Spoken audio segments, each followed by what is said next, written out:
Hello दोस्तों, आपका स्वागत है हमारे बैक बेंचर सीरीज में। आज हम सब बैक बेंचर के लिए चैप्टर 1 लेके आए हैं।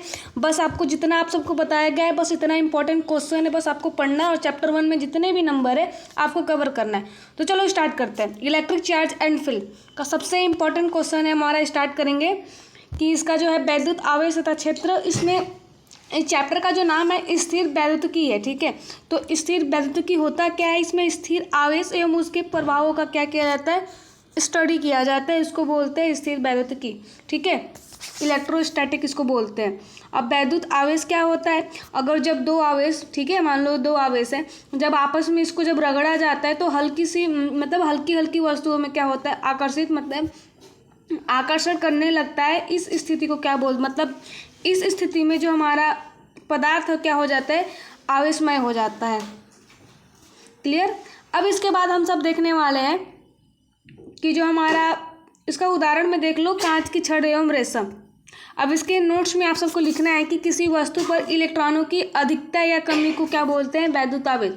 मतलब इलेक्ट्रॉनों की कमी यानी E- और इलेक्ट्रॉनों की अधिकता E+ को क्या बोलते हैं, वैद्युत आवेश करते हैं। यदि वस्तु पर इलेक्ट्रॉनों की अधिकता है तो क्या बोलती है, ऋणावेशित होगी, और अगर इलेक्ट्रॉनों की कमी है तो क्या होगी, धनावेशित होगी।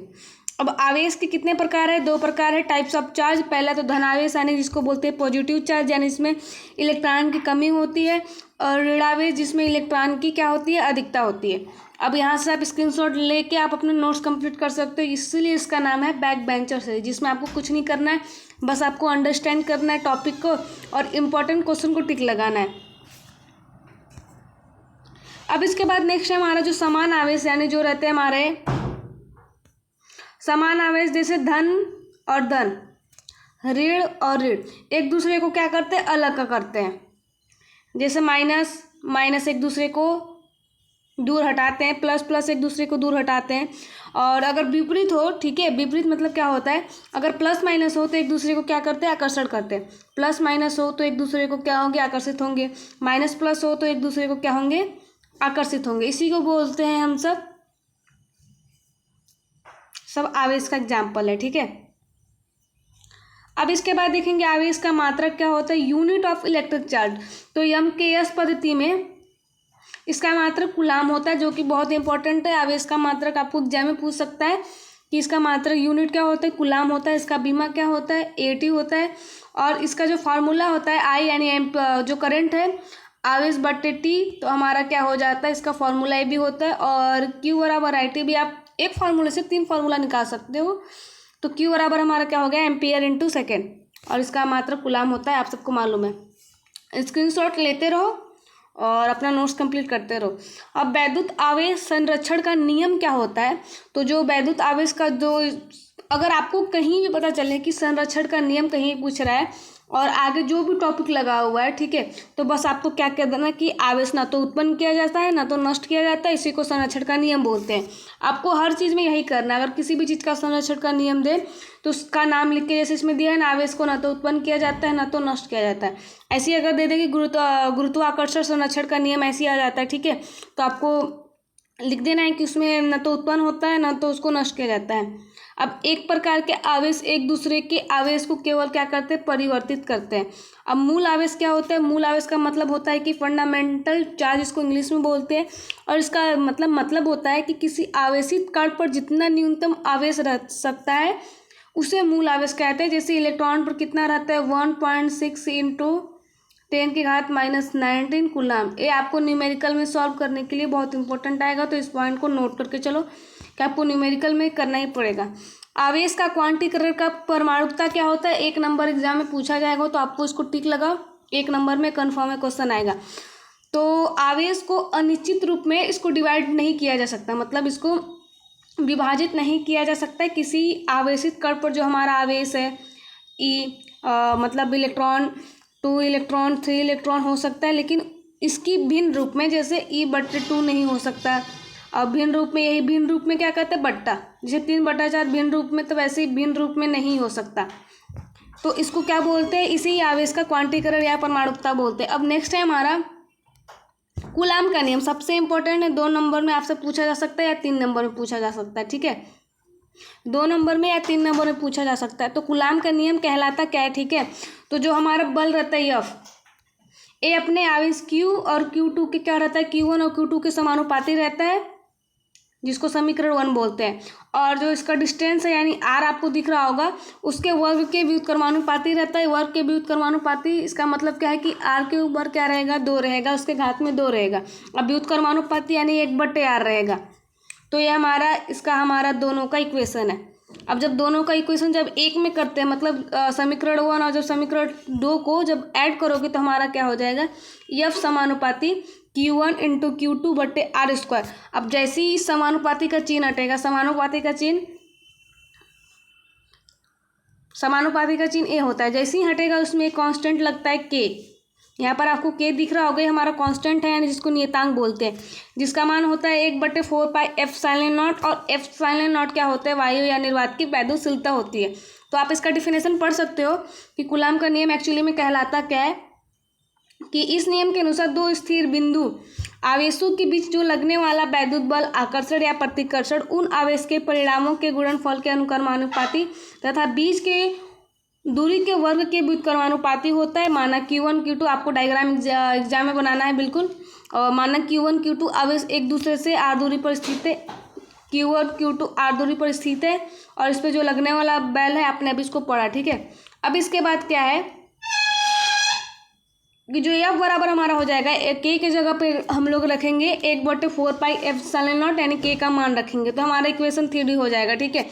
और जो हमारा 1/4π को जैसे आप हल करोगे, 4 और पाई का मान रख दोगे 22/7 या 3.14 रखोगे, और एप्सिलॉन का मान क्या होता है हमारा, आप सबको भी तुरंत बताया जाएगा। पहले तो k का मान क्या होता है हमारा, 9 × 10 के घाते 9 होता है, ठीक है, k का मान। और जो हमारा एप्सिलॉन का मान होता है, यानी एप्सिलॉन का जो मान होता है वो होता है 12।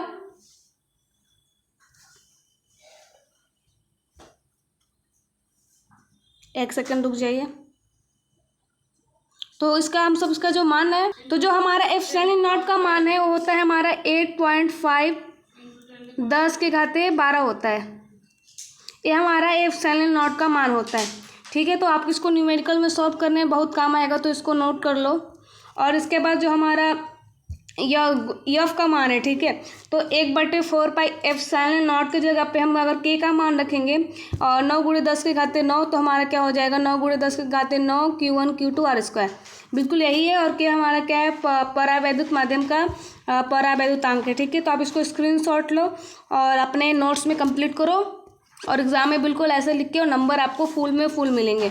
और जो यहाँ पर एप्सिलॉन का मान दिया है -12 होता है, तो यहाँ पर आपको लिख सकते हैं कि इसका कूलाम स्क्वायर प्रति न्यूटन मीटर स्क्वायर इसका यूनिट होता है।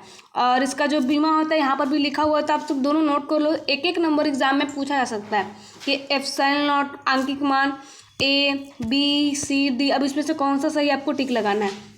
ऐसे ही बीमा सूत्र का मान दे देगा कि कोई भी बीमा A B C D इसमें से कौन सा सही है, तो आपको बिल्कुल वैसा ही करना है। अब इसके बाद है हमारा कि वैद्युत क्षेत्र यानी इलेक्ट्रिक फील्ड क्या होती है। फील्ड मतलब जैसे आप सबको मालूम होगा, फील्ड में हम सब खेलते हैं तो उसको फील्ड बोलते हैं, उसी को क्षेत्र बोलते हैं। तो वैद्युत यानी इलेक्ट्रिक फील्ड, जहाँ पर जो करंट होगा उसका क्षेत्र होगा, उसी को क्या बोलेंगे, वैद्युत क्षेत्र। आप खुद से ऐसे याद कर सकते हो कि वैद्युत क्षेत्र मतलब क्या होता है, जहाँ पर आप खेलते हो, ठीक है, फील्ड जहाँ पर आप सब अच्छे से खेलते हो। और वहाँ पर हमारा ऐड हो चुका है वैद्युत, यानी जहाँ पर विद्युत का क्षेत्र होगा चारों तरफ, वो हमारा क्या कहलाएगा, वैद्युत क्षेत्र। यानी किसी आवेश तथा अथवा आवेश के समुदाय के चारों ओर का वह क्षेत्र जिसमें किसी अन्य आवेश को लाने पर उस पर आकर्षण या प्रतिकर्षण का बल कार्य करता है, उसको क्या बोलते हैं, वैद्युत क्षेत्र कहलाता है। और वैद्युत क्षेत्र को वैद्युत बल रेखाओं द्वारा प्रदर्शित किया जाता है। यहाँ पर देख सकते हो, ना तो एक दूसरे धन आवेश एवं ऋण आवेश है।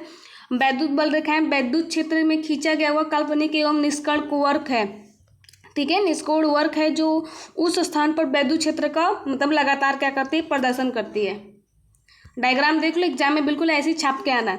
अब वैद्युत बल रेखाओं के गुण, अब एक तो क्या कहते हैं, सबसे पहले कि धन आवेश से निकल के ऋण आवेश पर जाकर समाप्त होती है, ठीक है। यहाँ पर आप सब देख सकते हो कि धन आवेश से निकल के ऋण आवेश पर समाप्त होती है। और दो वैद्युत बल रेखाएं कभी एक दूसरे को नहीं काटती, तो इम्पोर्टेंट करके लिख ही लो। एक काटेगी तो कटान बिंदु पर दो स्पर्श रेखाएं होगी, अर्थात वैद्युत बल की दो दिशाएं होगी, जो कि असंभव है।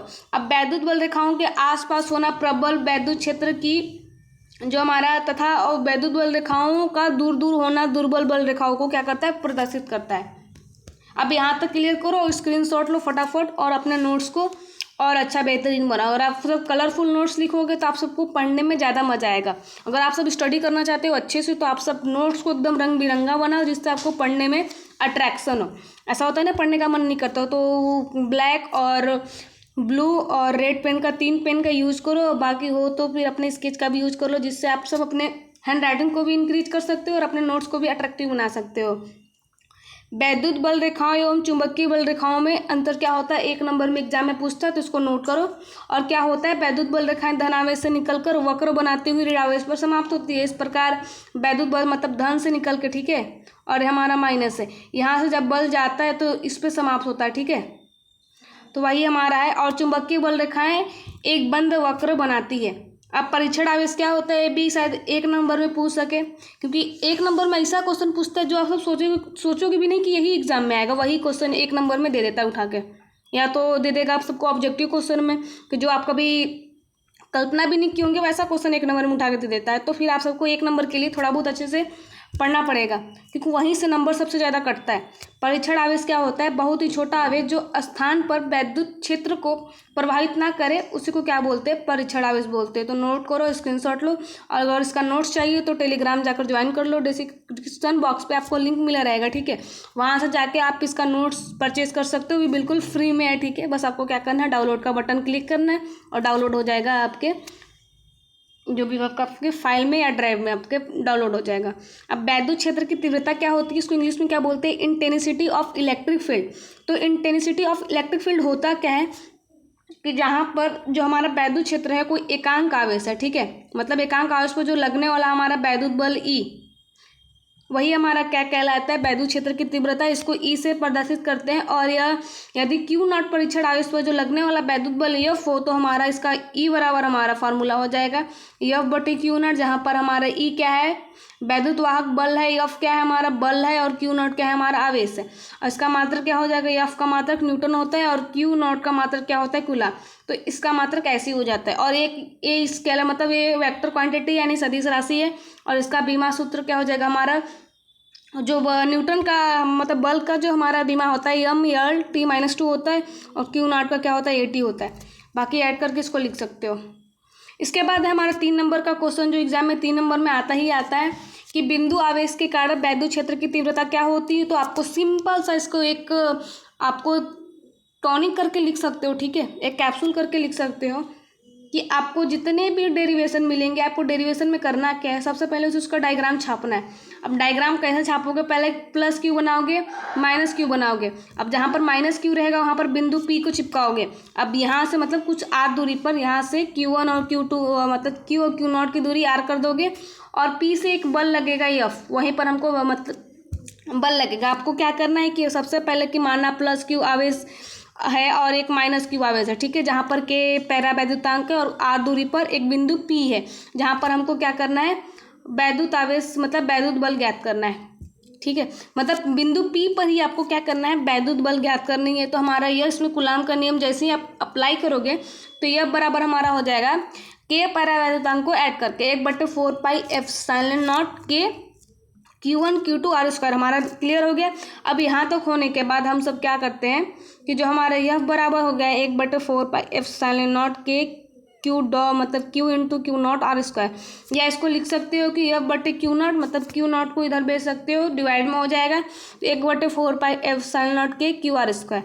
अब जहाँ पर F/Q0 है, ठीक है, वो हमारा ई है, ठीक है, तो इसके जगह पे ई जैसे ही रखोगे आप सब तो हमारा हो जाएगा 1/4 पाई एप्सिलॉन नॉट के क्यू आर स्क्वायर, और के बराबर हमारा जो परावैद्युतांक है वो हमारा के हो जाएगा, तो हमारा के हट जाएगा, तो हमारा सिर्फ क्या आ जाएगा E/1/4 पाई एप्सिलॉन नॉट के क्यू आर स्क्वायर।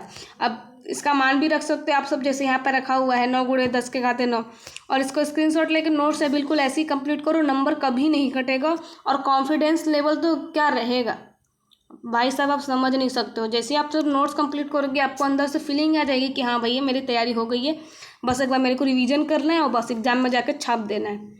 तो बिल्कुल वॉरियर की तरह आपको लड़ना है। आप सब चैप्टर 1 क्लियर कर लो, चैप्टर 2 के लिए भी आपका बहुत जल्दी चैप्टर 2 कल उसका वीडियो अपलोड होगा सुबह 10 बजे से पहले अपलोड हो जाएगा। तो आप सब चैप्टर 1 क्लियर करने के बाद चैप्टर 2 के लिए कमेंट भी कर सकते हो, और इसका जो नोट्स है टेलीग्राम पे आपको मिल जाएगा। तो आप सब टेलीग्राम जाकर ज्वाइन कर लो, डिस्क्रिप्शन बॉक्स में उसका लिंक मिलेगा, और अपने तैयारी को बेहतरीन बनाओ। 100 में 100 लाना है, चाहे बैक बेंचर हो चाहे टॉपर हो। वैद्युत द्विध्रुव क्या होता है? इलेक्ट्रिक डाइपोल जिसको बोलते हैं। तो इसका फार्मूला क्या होता है? P बराबर Q2L होता है, ठीक है। क्या होता है हमारा वैद्युत द्विध्रुव? यदि दो बराबर और विपरीत आवेश, मतलब बराबर हो और इसका विपरीत आवेश हो, और एक दूसरे से क्या हो? अल्प दूरी पर हो। दो बराबर आवेश, ठीक है, बट इसका चिन्ह क्या है? विपरीत है। तो यही हमारा क्या होते हैं? वैद्युत द्विध्रुव। इसका example HCl, H2O, NH3, ETC, ठीक है। अब वैद्युत द्विध्रुव आघूर्ण क्या होता है? इलेक्ट्रिक डाइपोल मोमेंट क्या होता है? तो वैद्युत द्विध्रुव में किसी एक आवेश का परिमाण, मतलब परिमाण, और दोनों आवेशों के जो बीच की दूरी के गुणनफल को क्या बोलते हैं? मतलब इसका परिमाण और दोनों के बीच की दूरी के गुणनफल को हम सब क्या बोलते हैं? P, यानी वैद्युत द्विध्रुव आघूर्ण यानी इलेक्ट्रिक डाइपोल मोमेंट। और एग्जाम में यही डायग्राम चिपका के आना है, कुछ अलग सा कुछ नहीं बनाना है। आपको बुकों में सब ऐसे डायग्राम मिलेगा, बट आपको सिंपल इसमें करके बताया गया कि A और B, ठीक है। अब इनकी दूरी क्या है? 2L है, और A पर बिंदु हमारा माइनस आवेश है और B पर प्लस आवेश है। तो P बराबर हमारा क्या हो जाएगा? Q into 2L। अब ये फार्मूला आपको एग्जाम्पल में क्या बोलते हैं, न्यूमेरिकल सॉल्व करने में आएगा। इसका जो मात्रक होता है रहता है कूलाम मीटर, क्योंकि Q का मात्रक कूलाम रहता है, और 2L क्या एक दूरी है, तो उसका मात्रक क्या हो जाता है? मीटर हो जाता है। अब ये राशि सदिश राशि है, और इसका जो बीमा है LT है। LT क्या होता है? कूलाम का जो बीमा है AT होता है, ठीक है। और जो दूरी का मात्रक है मतलब L, उसका क्या होता है? EL होता है। अब एक आपको सबसे इम्पोर्टेंट है कि एग्जाम में आपको 5 नंबर के क्वेश्चन यही दोनों क्वेश्चन में से मिलेगा, ठीक है। जो हमको आपको A और B दिख रहा होगा कि वैद्युत द्विध्रुव आघूर्ण के कारण वैद्युत क्षेत्र की तीव्रता दो होती है, एक अच्छी स्थिति होती है, एक निरक्षीय स्थिति होती है। तो दोनों क्वेश्चन में से एक 5 नंबर का आपको मिलेगा ही मिलेगा। तो अच्छी स्थिति, चलो स्टार्ट करते हैं, ठीक है। तो अच्छी स्थिति क्या होता है कि यहाँ पर आपको दिख रहा होगा A पर -Q आवेश है, और B पर आपको +Q आवेश आपको मिल जाएगा, ठीक है। अब यहाँ दोनों की दूरी A B की दूरी 2L है। अब यहाँ से कुछ दूरी पर, मतलब L - R दूरी पर आपको एक बिंदु P मिलेगा। अब यहीं पर आपको वैद्युत क्षेत्र की तीव्रता ज्ञात करनी है। तो आप सब दूरी नोट करो और इसका डायग्राम बनाओ कॉपी पे, और इसको सॉल्व करो। आपको बस इसमें कुछ लिखना नहीं है कि माना एक वैद्युत द्विध्रुव AB है। अब इसमें एक परावैद्युतांक K होगा। अब O बिंदु से R दूरी पर एक बिंदु P स्थित है, वहीं पर हमको वैद्युत क्षेत्र की तीव्रता यानी E ज्ञात करना है, ठीक है। तो +Q आवेश के कारण बिंदु P पर वैद्युत क्षेत्र की जो तीव्रता होगी E1 बराबर हमारा हो जाएगा 1/4πε0Q R-L², यानी दिशा BP की ओर। आपको डायग्राम से बिल्कुल देखना है, ठीक है। BP की ओर, B और P की ओर जब दिशा देखोगे तो हमारा L - R² हो जाएगा, और अगर A से लेके P तक देखोगे तो हमारा R + L² हो जाएगा। तो आपको थोड़ा बहुत समझना पड़ेगा इसमें। R + L² हो गया हमारा E2 के लिए, P से A की ओर में। अब इसमें क्या होता है, जो E1 है वो बड़ा है E2 से, तो हमको E बराबर क्या करना है? E बराबर हमारा हो जाएगा E1 - E2, यानी E1 - E2 जैसे ही आप सब करोगे यहाँ पे, तो आप क्या करोगे? 1/4πε0 को कॉमन ले लोगे, क्योंकि दोनों में मिल रहा है, ठीक है। अब जैसे ही Q भी कॉमन मिल रहा है तो उसको भी ले लो, ठीक है, उसको क्यों छोड़े। अब जैसे ही आप सब Q/4πε0 लेते हो, इसको कॉमन लेते हो, तो हमारा अंदर क्या बच जाता है? 1/R - L² - 1/R + L²। अब ये दोनों का एलसीएम लेने के बाद आप सब इसका क्या करोगे? एलसीएम लेने के बाद इसको सूत्र में खोल दोगे, यानी A² + B² + 2AB के जैसे ही सूत्र में यहाँ पर खोलोगे, ठीक है, R + L² को, और R - L² को जैसे ही खोलोगे तो एक दूसरे से क्या होगा? जो हमारा R² होगा -R² से कैंसिल हो जाएगा, या +L² होगा -L² से कैंसिल हो जाएगा। अब यहाँ पर जो हमारा लगा है R² - L², उसको ऐसे ही छोड़ दो, ठीक है, उसको बाद में हल करना। अब जैसे ही हमारा क्या बचेगा? 2RL इसको ऐड कर लो तो 4RL बचेगा। बाकी जो नीचे से उतर रहा है उसको छोड़ दे दो, उसको छोड़ना नहीं है। Q/4πε0 को वैसे ही नीचे लेते रहो। और जो L है बिल्कुल छोटा है हमारा R से, कहीं कहीं पर आपको L की जगह पे A मिल सकता है, तो उससे कंफ्यूज होने की मतलब उससे कंफ्यूज मत होना। और जो L है हमारा क्या हो जाता है? नगण्य मानने पर तो L कैंसिल हो जाता है, तो सिर्फ बचता है हमारा R। अब जैसे ही R बचेगा तो हमारा क्या हो जाता है? R² ही सिर्फ बचेगा, क्योंकि L की जगह पे 0 रखोगे तो 0 का मान तो कुछ होगा ही नहीं। तो हमारा क्या हो जाता है? Q/4πε0 के 4RL R²। अब जैसे ही आप सब करोगे 1/4πε0 के, और हमारा क्या हो जाएगा इधर 2Q, और प्लस 2l आर क्यूब। अब आर से क्या हो जाता है, हमारा जो 2ql है वो उसके जगह पे p आ जाएगा, क्योंकि ये वैद्युत द्विध्रुव आघूर्ण का मान होता है, तो आपको p बराबर 2ql होता है। अब जैसे ही आप इसका मान रखोगे तो हमारा क्या हो जाएगा, यही आप k के जगह पे 1 रख दोगे, लास्ट में आपको k के जगह पे 1 रखना है, तो क्या हो जाएगा हमारा E बराबर 1/4πε0 2p आर क्यूब। ये हमारा क्वेश्चन प्रूव्ड हो गया, और ये क्वेश्चन का 99% चांस रहता है कि आपका एग्जाम में यही आएगा, ठीक है। 100 अप टू 100 समझ लो कि क्वेश्चन आएगा ही आएगा आपके एग्जाम में, या ए आ सकता है, ठीक है। तो ज़्यादा तो वो आ सकता है, मान लो इसका 90% चांस है कि ये क्वेश्चन आएगा, बट उसका 100 अप टू 100% चांस है कि वो क्वेश्चन 5 नंबर में आएगा ही आएगा। निरक्षीय स्थिति या अनुप्रस्थ स्थिति क्या होती है, इसमें क्या होती है कि बिंदु ए पर -q आवेश रहती है, बी पर +q रहती है, दोनों की दूरी 2l ही रहती है। अब यहाँ पर जो हमारा E2 cos theta E1 cos theta लग रहा है, और E1 sin theta E2 sin theta लग रहा है, ये दोनों से क्या हो जाता है, कैंसिल हो जाता है। कैसे कैंसिल हो जाता है बिल्कुल अभी पढ़ेंगे हम सब। अब यहाँ से r दूरी पर एक बिंदु P दिख रहा होगा, वहीं पर हमको वैद्युत क्षेत्र की तीव्रता ज्ञात करनी है। तो माना कि कोई वैद्युत द्विध्रुव AB किसी ऐसे परावैद्युत माध्यम में स्थित है जिसका परावैद्युतांक k है, जिसमें मतलब इसके मध्य बिंदु O से लंबवत r दूरी पर एक बिंदु P स्थित है, यहाँ पर देख सकते हो। वहीं पर हमको E ज्ञात करना है, यानी वैद्युत क्षेत्र की तीव्रता ज्ञात करनी है। तो हमारा E1 बराबर बिल्कुल वैसे ही लिखेंगे, E1 1/4πε0 q। अब इसमें हमारा क्या हो जाएगा, इसका हम सब दूरी कैसे निकालेंगे, ठीक है, कैसे निकालेंगे, ठीक है। और यहाँ पर रूट में आपको दिख रहा होगा r² + l²। अगर नहीं आता आप सबको ट्रिग्नोमेट्री, ठीक है, फंक्शन तो क्लास 10 का कोई वीडियो देख सकते हो मैथ का, आपको ट्रिग्नोमेट्री फंक्शन अच्छे से आ जाएगा। तो हमारा एक क्या हो जाएगा, r रूट में r² + l²। अब इसके बाद क्या करेंगे हम सब, अब इसका मान जैसे E2 निकालेंगे, ठीक है, E1 निकल गया, E2 निकालेंगे। अब निकालने के बाद हमको क्या करना है कि E1 E2 को लंबवत, वो जो क्षैतिज रेखा है, ठीक है, क्षैतिज होने की वजह से E1 और E2 कैंसिल हो जाता है, और क्षैतिज घटक मतलब लंबवत होने की वजह से, ठीक है। अब जो हमारा है E1 cos theta E2 cos theta है, एक परिमाण में बराबर तथा दिशा में अलग अलग है, और इनकी क्रिया मतलब कुछ भी लिख सकते हो, ठीक है, कुछ भी बना के लिख सकते हो कि इनकी जो रेखाएं भी एक है, इसलिए एक दूसरे को निरस्त कर देंगे। अब हमारा क्या बचता है, बिंदु P परिणाम मतलब परिमाणी वैद्युत क्षेत्र की तीव्रता E1 cos theta E2 cos theta. तो cos थीटा का मान आपको निकालना है। तो cos थीटा का मान क्या होता है, आधार बट्टे कड़ होता है, जैसे लाल बट्टे कक्का, अगर आप सब पता होगा,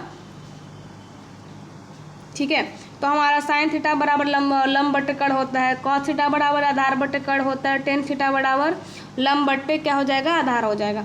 तो यही फार्मूला है, यही फार्मूला लगा के जैसे ही आप सब cos थीटा का मान निकालोगे और उसको E1 और E2 में जैसे ही रखोगे और यल को क्या कर दोगे, नगण्य कर दोगे, और यल को हटा दोगे, यल को जैसे ही हटाओगे वहाँ पर हमारा आ जाएगा Q2l, उसके जगह पे P रख दोगे, तो आपका k को 1 रख दोगे। बिल्कुल कुछ नहीं करना, जैसे आगे किया था बिल्कुल वैसे ही करना है। तो हमारा E बराबर आ जाएगा 1/4πε0 p r क्यूब। अब एक समान वैद्युत क्षेत्र की वैद्युत द्विध्रुव पर लगने वाला ये 5 नंबर में आ सकता है, ठीक है। तीनों में से कोई भी डेरिवेशन आ सकता है, तो फिर आप सब डेरिवेशन करके तैयार रहो कि एक हमारा वैद्युत द्विध्रुव ए बी है, यहाँ पर आपको ए बी बिंदु दिख रहा होगा, ठीक है। अब यहाँ पर प्लस ए पर हमारा प्लस क्यू होगा और बी पर माइनस क्यू होगा, स्टार्टिंग से पढ़ते आ रहे हैं हम। और एक वैद्युत बल है हमारा Q × E ए पर, ठीक है। और वैद्युत क्षेत्र की तीव्रता -q और इस पर भी हमारा क्या है, QE, ठीक है। अब दोनों बल परिणाम में बराबर लेकिन दिशा में विपरीत है तथा इनकी क्रियाएं रेखाएं भी एक नहीं है, इसलिए एक बल युग्म रचना करेंगे। अब बल में युग्म का आघूर्ण क्या होता है, इसको टाउ से डिनोट करते, तो हमारा क्या हो जाएगा, QE × 2l sin थीटा, यानी बलों के बीच की दूरी क्या है हमारा 2l। बलों के बीच की दूरी यहाँ पर आपको दिख रहा होगा 2l sin थीटा, ठीक है। अब जैसे ही आपको इसके बात करोगे तो हमारा 2ql × P, तो हमारा टाउ बराबर क्या हो जाएगा, जहाँ पर आपको Q2l दिखेगा उसके जगह पे P जैसे ही रखेंगे हम सब, तो PE sin थीटा हो जाएगा, ठीक है। अब PE sin थीटा हो जाएगा तो थीटा बराबर हमारा 90 डिग्री बन रहा है, तो हमारा टाउ मैक्स बराबर हो जाएगा PE sin 90, और sin 90 का मान होता है 1। अब 1 हो जाएगा तो बस बचेगा PE, अब वही हमारा आ जाता है टाउ मैक्स बराबर PE। अब एक हमारा है वैद्युत द्विध्रुव आघूर्ण, आप सबको मालूम होगा कि टाउ बराबर PE sin थीटा, E बराबर 1, थीटा बराबर 90, तो टाउ बराबर हमारा P आ जाएगा। अब कुछ नहीं करना है, बस एक इंपॉर्टेंट क्वेश्चन है वैद्युत फ्लक्स जो 5 नंबर में आ सकता है। वैद्युत फ्लक्स का डिफिनेशन दे देगा और एक न्यूमेरिकल चिपका देगा, बिल्कुल सिंपल था। तो कैसे करना है, ठीक है। तो जो वैद्युत फ्लक्स होता है, वैद्युत फ्लक्स वैद्युत क्षेत्र का वह गुण है, मतलब जिससे कोई काल्पनिक पृष्ठ पर, ठीक है, अब वैद्युत फ्लक्स उस पृष्ठ से गुजरने वाली वैद्युत रेखाओं की संख्या को माप को ही बोलते हैं वैद्युत फ्लक्स। इसको जो डिनोट करते हैं फाई ई, इसको बोलते हैं, इसको क्या बोलते हैं, फाई ई से इसको क्या करते हैं, डिनोट करते हैं। अब इसका जो परिभाषा है आप सब सिंपल सा, आपको अगर आपके एग्जाम में 5 नंबर में पूछे तो आपको यही लिखना है, ठीक है। कि माना कि किसी विद्युत क्षेत्र ई में कोई लघु क्षेत्रफल डी, यानी इसको अल्फांस बोलते हैं, यहाँ पर आपको डी ए अल्फांस दिख रहा होगा, तभी ई डॉट डी ए के अदिश गुणनफल को क्षेत्रफल डी ए से गुजरने वाले वैद्युत फ्लक्स रेखाएं, डी हमारा इसको क्या बोलते हैं, अल्फांस, ठीक है। तो डी ई बराबर हमारा मतलब फाइव ई बराबर हमारा हो जाएगा E vector dot D vector. अगर इस प्रकार का चिन्ह लगा है तो इसको क्या बोलेंगे, वेक्टर। अगर अभी आपने मैथमेटिक्स नहीं पढ़ा तो आपको मालूम चल जाएगा। अब हमारा क्या हो जाएगा, फाइव ई बराबर हमारा हो जाएगा, इसका इंटीग्रेशन का चिन्ह होता है, ठीक है। इंटीग्रेशन यानी समाकलन का चिन्ह होता है, E D A cos theta हो जाएगा। अब जैसे इंटीग्रेशन का चिन्ह हटेगा, ठीक है, तो उससे पहले जो हमारा ई कॉस थीटा है वो कांस्टेंट है, इसलिए उसका इंटीग्रेशन नहीं होगा, वो बाहर आ जाएगा। इंटीग्रेशन होगा सिर्फ डी ए का, और डी ए का इंटीग्रेशन क्या होगा, सिर्फ ए होगा। तो हमारा फाइव ई बराबर ई ए कॉस थीटा हो जाएगा। इसका मात्रक क्या होता है, न्यूटन कुलाम मतलब न्यूटन प्रति कुलाम मीटर स्क्वायर, या वोल्ट मीटर भी कह सकते हो, या वोल्ट मीटर भी, सिंपल सा, ठीक है।